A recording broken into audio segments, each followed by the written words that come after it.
En el libro del Apocalipsis, un texto cargado de misterio y revelación, se nos presenta una visión escalofriante de los tiempos futuros. Imagina un mundo convulsionado por la aparición de una figura siniestra, a su lado una entidad descrita como una mujer ramera, símbolo de la corrupción religiosa.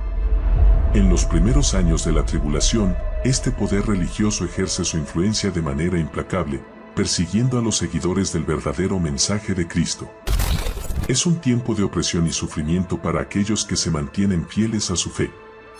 La Biblia nos revela que eventualmente, la bestia, representación del anticristo, se deshará de esta mujer ramera. ¿Qué significa este giro en la historia? ¿Acaso el anticristo busca gobernar en solitario y elevarse como único Dios? Es un momento crucial que refleja una dinámica constante a lo largo de los siglos, la manipulación de la religión por parte de la política para alcanzar sus objetivos. Basta con mirar hacia atrás en el tiempo para encontrar ejemplos claros de esta colaboración perversa. En la crucifixión de Cristo, vemos cómo tanto el poder religioso, representado por los líderes judíos, como el poder político, encarnado en Pilato, se unen para condenar al Salvador. Esta alianza entre religión y política ha dejado una huella indeleble en la historia, desde los zares de Rusia hasta el control ejercido por el Vaticano sobre Europa durante siglos. ¿Pero qué nos depara el futuro? ¿Acaso el reinado del anticristo será absoluto y sin oposición? No del todo. La profecía nos revela que habrá naciones y confederaciones políticas que se enfrentarán a él, resistiendo su tiranía y desafiando su dominio. Es un recordatorio de que, incluso en los momentos más oscuros, la luz de la verdad y la justicia nunca se apaga por completo. Desde Egipto hasta el Oriente, naciones valientes se alzarán en contra del mal, preparadas para luchar en el Armagedón final.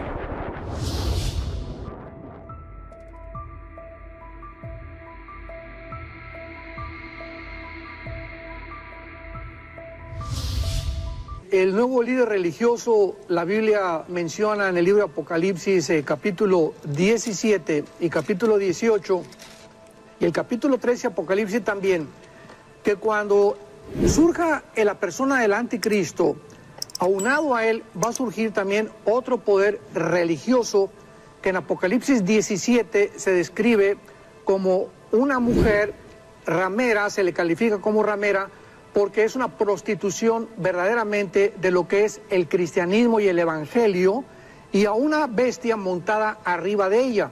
La bestia es el anticristo, la mujer ramera es el sistema religioso. Esto es muy importante, por favor síganme.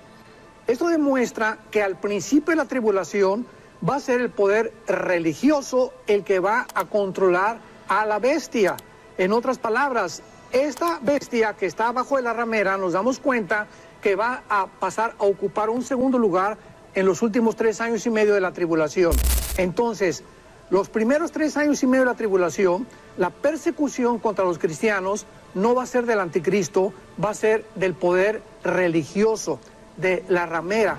Y después dice la Biblia en Apocalipsis 17 que la bestia se va a deshacer de la mujer, la va a quemar, y entonces el anticristo gobierna y él solo se erige como el único Dios. Segunda de Tesalonicenses capítulo 2, versículo 2 al 4.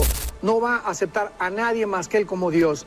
Entonces el poder político va a usar al poder religioso para que el anticristo pueda realmente alcanzar el poder. Y este fenómeno lo encontramos a través de toda la historia.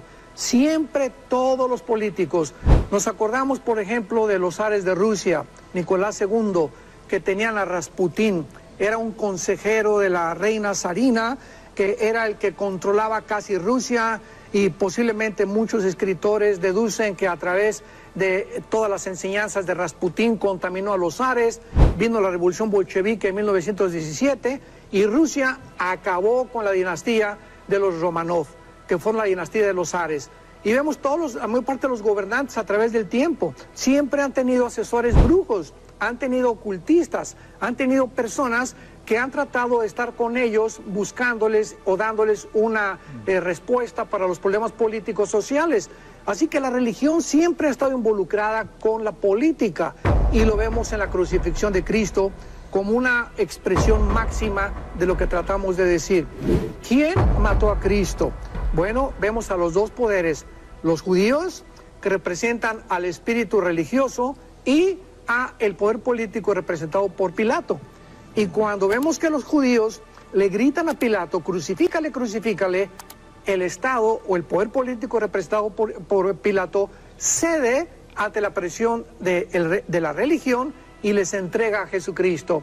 Entonces vemos, en la muerte de Jesucristo se unieron dos poderes, el poder del Estado o del político y el poder religioso. Otra vez nos damos cuenta también que a través después de esto, los próximos 18 siglos, ¿quién fue el poder que gobernó Europa? El Vaticano. Vemos que fue el Vaticano el que controló los reyes, nadie podía comprar, nadie podía vender, nadie podía casarse, más que con la autoridad de la religión.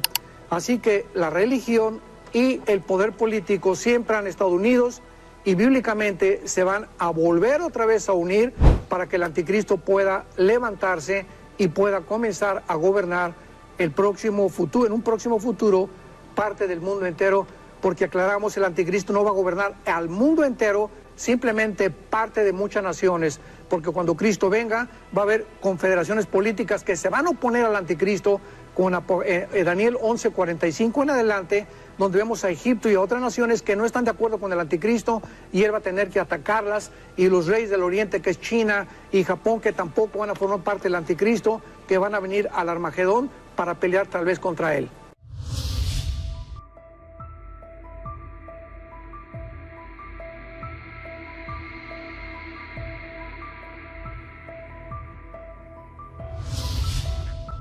Había una vez un hombre llamado Santiago, cuya fe era tan profunda como el océano y tan firme como una roca. En los días de tribulación que asolaron la tierra, él se aferraba a las palabras de la Biblia como un náufrago se aferra a un salvavidas en medio de la tormenta. A medida que el mundo se sumía en la oscuridad y el caos, Santiago se encontraba rodeado de dudas y temores. Pero Santiago no estaba solo en su lucha. A su lado, su amada esposa María, una mujer de corazón bondadoso y espíritu valiente, permanecía firme en su creencia en Dios. Juntos, se apoyaban mutuamente en momentos de angustia y desesperación, encontrando consuelo en la oración y en la esperanza de un mañana mejor. A medida que los días se volvían más oscuros y la persecución contra los cristianos se intensificaba, Santiago y María enfrentaron pruebas que desafiaron su fe hasta lo más profundo de su ser. Pero en medio de la adversidad, descubrieron una fortaleza interior que nunca habían conocido antes. Se aferraron a las promesas de Dios con una determinación renovada, recordando las palabras del Salmo 23, aunque pase por el valle de sombra de muerte, no temeré mal alguno, porque tú estarás conmigo. Y así, a medida que el mundo se precipitaba hacia su inevitable destino, Santiago y María se convirtieron en un faro de esperanza para aquellos que los rodeaban. Su fe inquebrantable y su amor incondicional por Dios y por los demás inspiraron a muchos a mantenerse firmes en medio de la tormenta, recordándoles que, incluso en los momentos más oscuros, la luz de la verdad y la justicia nunca se apaga por completo.